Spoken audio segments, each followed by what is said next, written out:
Morning everyone. We have Miss Monica from Mount Olympus School. And ma'am, what do you feel about our life skill program?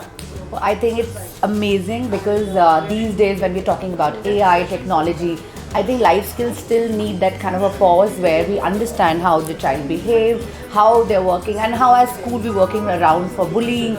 So I think it's lovely, and what initiative life skill journal has taken, I think it's beautiful.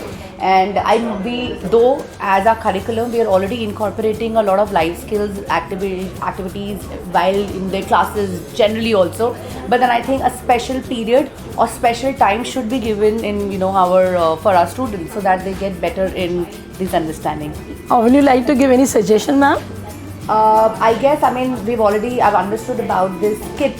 So if this teacher, because teachers are already so already loaded with so many activities and their children work. So I think if the life skill journal can help these teachers understand how to make best use of this this journal, and through any kind of conference or through any kind of training, I think that will really better.